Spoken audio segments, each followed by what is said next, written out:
So welcome. Well, that is quite a welcome.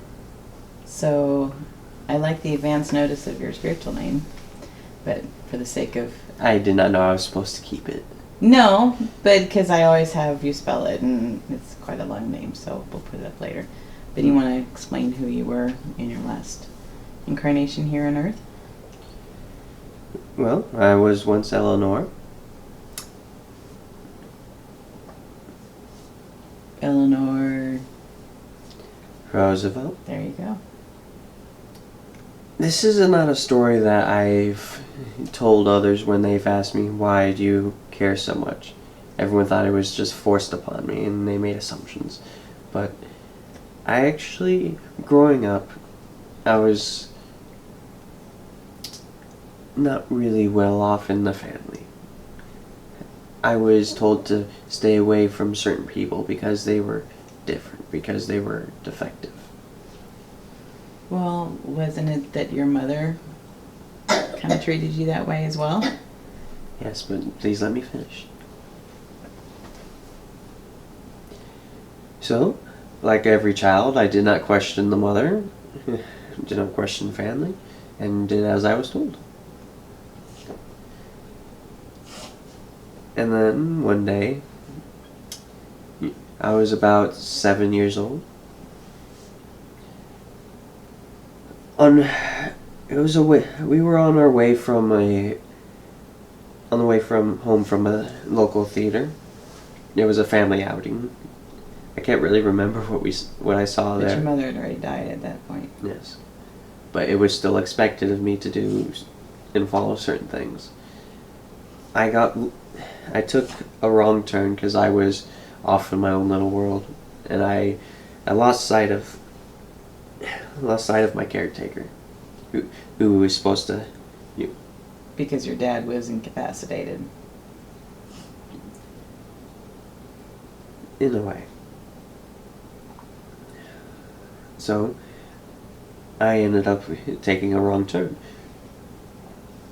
Because everyone thought it would be a good idea to walk because we weren't that far away. And it would have done us some good instead of taking another mode of transportation. Mm-hmm.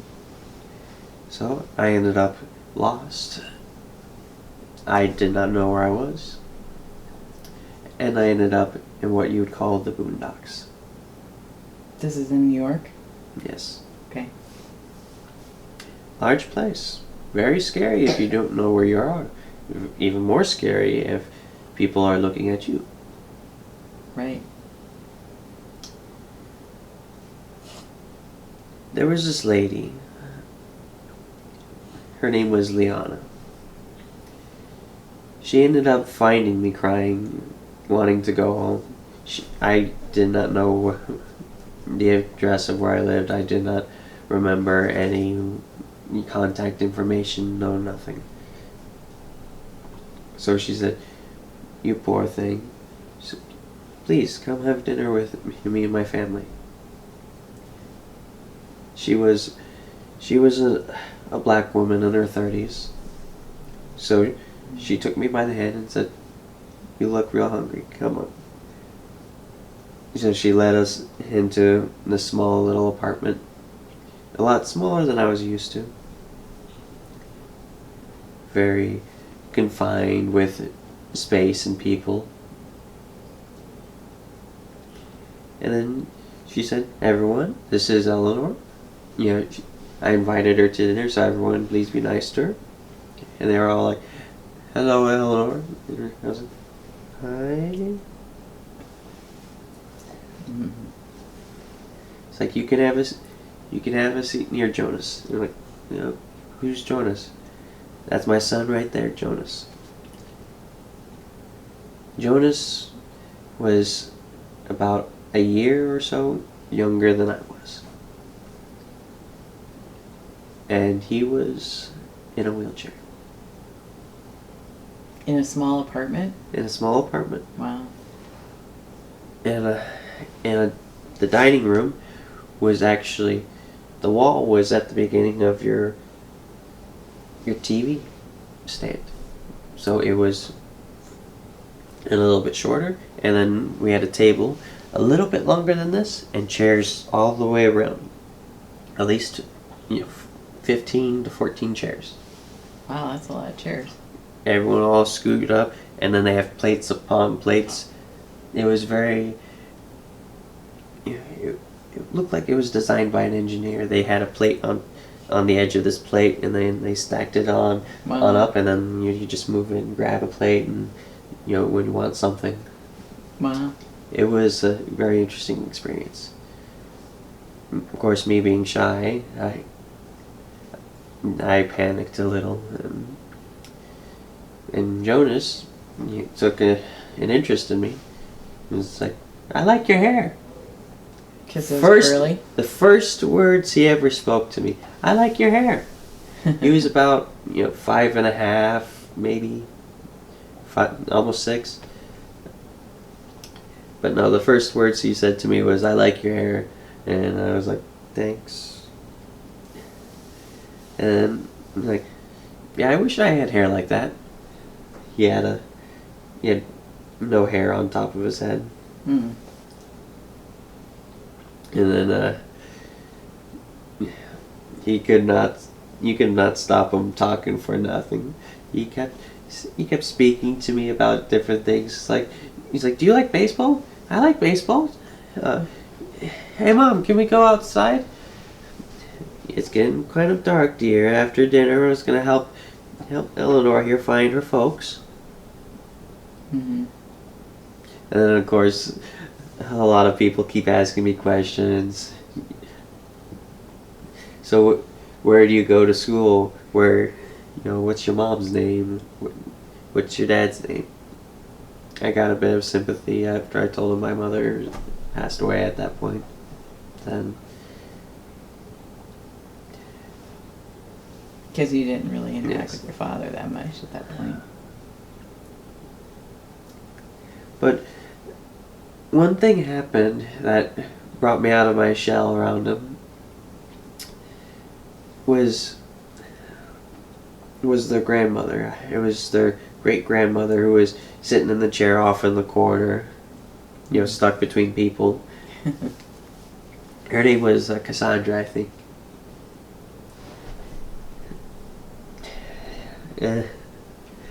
And she just broke the ice and just made me laugh and laugh. She would not, let me shy away, and she's like, "Oh, you gotta try this. You gotta try this." He's like, "Ooh, this will make your taste buds dance," and speaking in such a way I'd never seen before, and everyone just being friendly, sympathizing with me, just trying to get me to eat with them, enjoy a meal, that they've so generously offered to me when they don't have as much as I'm used to. Right. You see, trying some new dishes that I have never even heard of. Color greens. Gumbo. Really? Wow. Mm-hmm. Gumbo. Someone's behind me. Finish your story. So, and then of course, at the end of it all, we were having a good time. I was trying new things. I was liking new things. Yeah. Jonas was just a big sweetheart. Kept asking me if I liked this. If I said I don't know, never tried it. He's like, "Oh, you gotta try this." And because you felt... I felt sorry for him at first because he was in a wheelchair. But he did not let that stop him. Did not one bit stop him from enjoying life, from being who he wants to be. And that stuck with me. That stuck with me for years. Here I was told, growing up that to leave, crippled people, don't interact with them, they're defective. Lesser human beings. Yes. But they're not. Unfortunately, when they took me back out. Most of them. A lot of the, the brothers and sisters, of the father and the mother, Liana, and they took me out and was like, so where were you last? We're coming from the theater. I was like, oh, okay, we'll take you back to the theater. So a good 30-minute walk. We were back at the theater. You were 30 minutes away? Wow. I told you I got lost and scared. Yeah. And then there was people looking for me, at the theater and all around New York. And then my caretaker was the first to spot me, and he sees all these people around me, following me. Colored people. Color people. Right. And he immediately rushes over, grabs me as if, they were attacking me. Right. And pretty much yelled at them to go away. They probably felt bad. I'm pretty sure if there wasn't policemen already there, they probably would have Spoken up. Yes, spoken up. So you saying... So I'm being carried as if I was a child, like a baby child again, because they couldn't trust me to, follow them. And then I'm looking over my caretaker's shoulder, and I'm seeing Jonas. He's off in the distance, holding his wheelchair, just looking at me. He's like, and then he looks to his dad and says, "Am I ever gonna see her again?" What did the dad say? I hope so. So did you? I could never find them again. As much as I tried, but I could never find them again. I wish I could.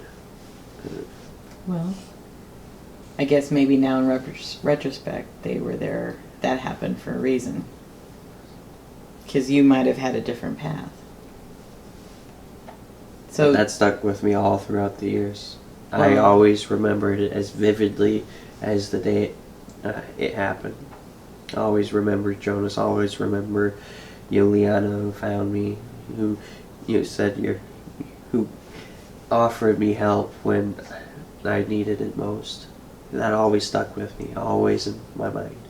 Always recalling fondly about seeing them. just for a few hours of experience. Just for a few hours. So that's why you did your activism for racial equality and to help people who couldn't help themselves because of that? Because at that point, no matter what anyone told me, no, stay away from those people, they're going to get you. Oh, they're not the same color as you.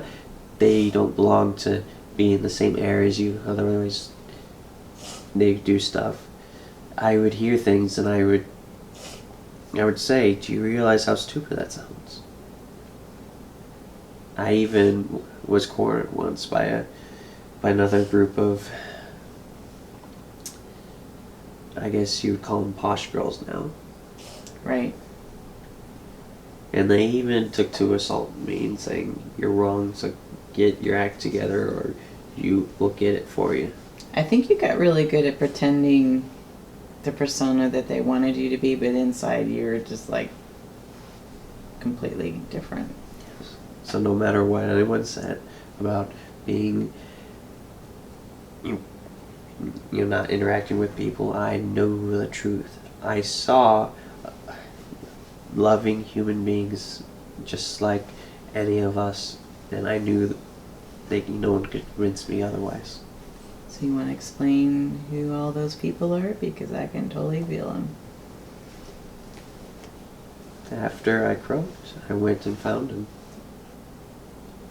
And we're now a circle. All of them? All of them. Wow. That's beautiful.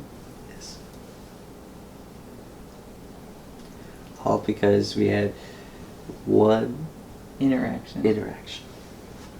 Well, it's funny because as I was, watching a biography on you, and history assumes the reason why you became who you were as far as your activism was because they assume of the way your mother treated you, because I guess her family was all the beautiful, lovely, the physical beauty, and you were not, and so forced you to face the reality that you weren't going to fit in because of the beauty part, and wanted you to have manners, and then the father dying, and now you were an orphan at age 8. I mean, Yes. Remember. So this happened when I was 7. so mother died at 6, and your father was going to die the next year, so right in between those. Right in between.